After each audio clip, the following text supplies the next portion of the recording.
We have one more story to go Oh, over Mel's tonight. hole. Mel's So hole this is is fantastic. one that R2 provided for me. Unfortunately, we cannot play the entire show. I'm going to just play a little clip of it because it is a 3-hour discussion about a hole in the ground that goes to nowhere. So yeah, we're going to go over the story of Mel's hole, stemming from a notable call to Coast AM with Art Bell on February 21st, 1997. The caller, self-identified as Mel Waters, described a alleged bottomless pit near his home in Ellensburg, Washington. And he said it had, paranormal properties. His tale stepped into mystery and intrigue from most questions about his authenticity about it, the fate of Mel Waters, and the existence of similar phenomenon in the area. So we're going to go ahead and listen to this. Again, this is not the full episode because we would be here for hours, but this is just quite a little bit of the conversation. Mel on the line. Mel's the guy with the never-ending hole, and we're going to ask him about it here in a moment. Phrasing, Art. I have read that fax now twice on the air. Look, there's and eyes I've got a lot there. of follow-up faxes. Here's one entitled Yet Another Mystery Hole in Eastern Washington. Art, you'll love this. It was sent to me a couple of days ago by email, and it's all about another one on the Indian Reservation in Colville, where there is another mystery hole. Anyway, we'll get to that. Now to Eastern Washington. I guess this is Eastern Washington. Mel, are you there? Yes, I am. First of all, Mel, thank you for answering. What are you doing up at this time of the morning?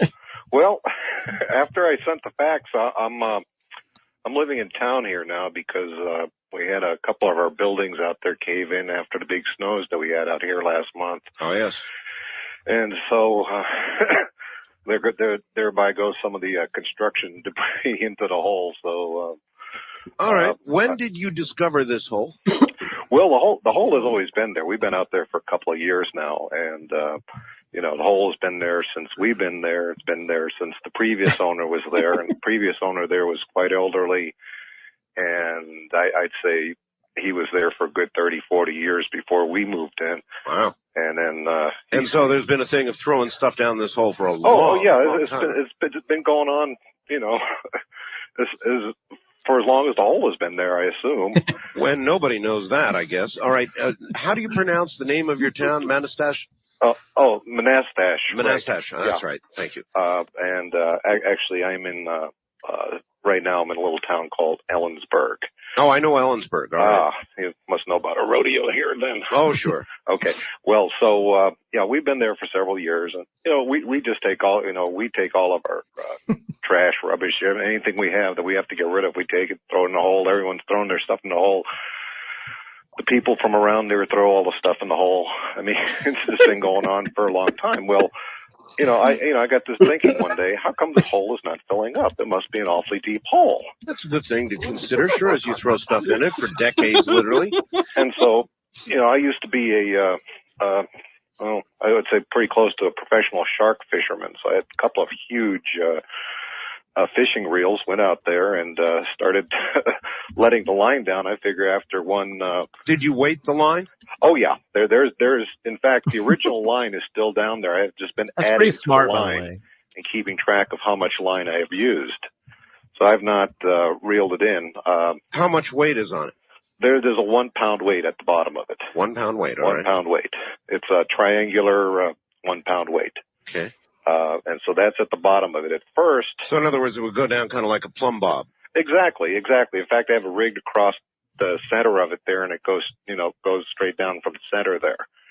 And occasionally I try to move the line there, but when you're moving that much line, you really can't do a whole lot with it. But it seems to, there seems to be, it's not resting against anything at this point here, and it continues to go down freely. And so when I was out there earlier, I let out a little bit more line.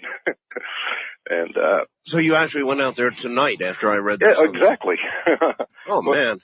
Well, it's not too bad out here right now. It's only about 25 degrees, so it's not too cold. Have you ever heard anything coming from any sounds or anything?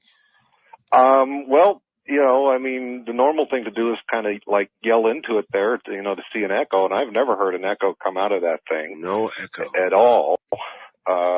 That's one of the first things I noticed about it. As usual, I brought the dogs with me. They wouldn't go anywhere near the damn thing, and and went back to the Suburban and hung out over there. So it was kind of, if I try to bring them there on a leash, they'll just dig their feet in. They do not want to go anywhere near the hole. I don't know. It's just, well, you've got miles and miles of, I think, I'm measuring it by feet. I convert feet to yards, so I don't know how many miles that is. I assume it's a fair number of miles, though. Well, 5,280 feet is a mile, so you really think you've got 80,000? Yes, yeah. I get line in 5,000 yard spools, and so I've gone through that many. Well, you have got a hole then that goes. Well, you can't say to the center of the earth, but you've got a hole that goes miles and miles and miles into the earth. I would think a university would be out there, boom, just like that. Well, my wife does work for a local university here, and, we've been talking to them about it. And one of the things is they find it quite incredible that I've let that much line into the ground, but that's what I've been doing. Have you ever thought of winding it all back up again? Well, when I let out the first 1,500 yards of line, I reeled all of that back in. Yeah. And I wanted to know if I had hit water down there, because I thought that's a lot of feet. You bet. That's 4,500 feet of line. Did I hit water? So I did. What I did is I sent down a roll of lifesavers. Lifesavers? Yeah. So when it hits the water, the lifesavers will dissolve.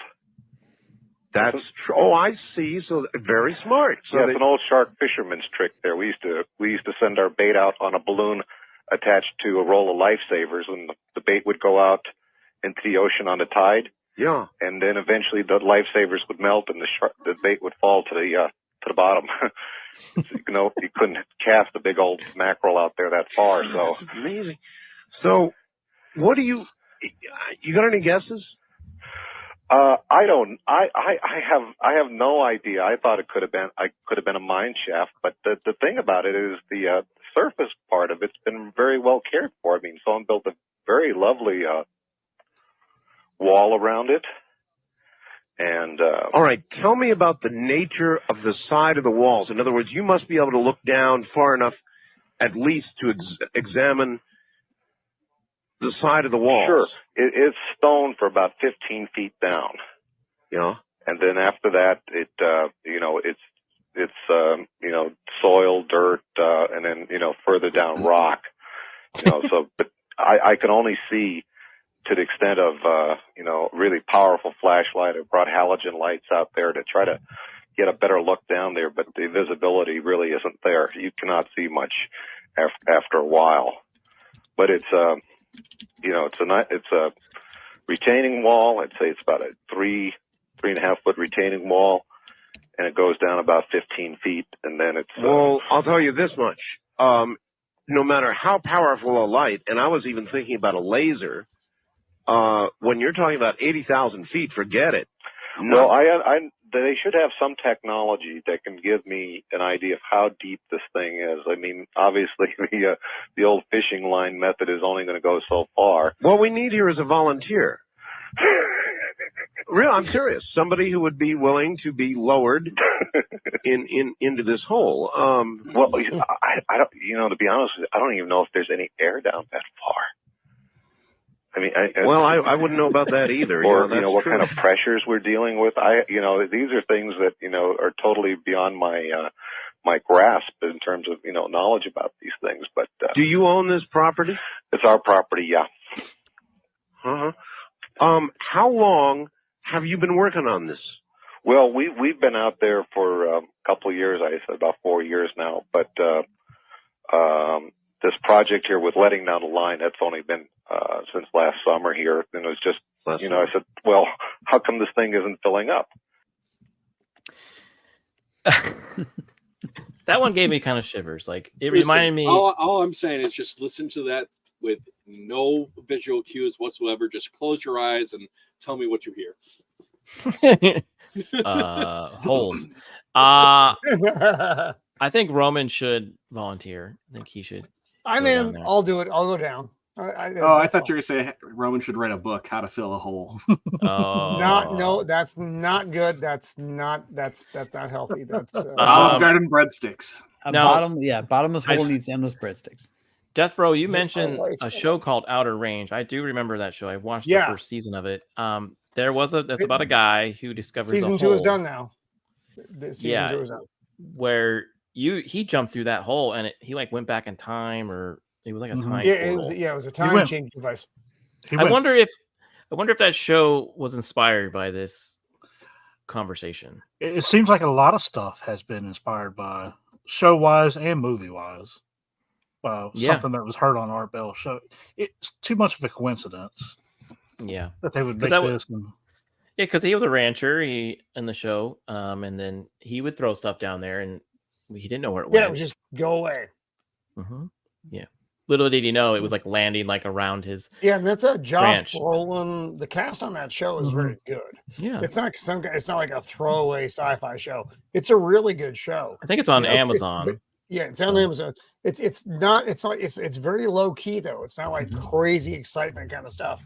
No. It's like wow. The Salty Nerd podcast did a really good review of the first season. I do recommend listening to it. So, Subtle says here, Roman has filled more holes. Thank you, Subtle. Once again, Subtle, for adding content to I'm gonna throw one in there. That was a good one. Well, there we go. That was the last story.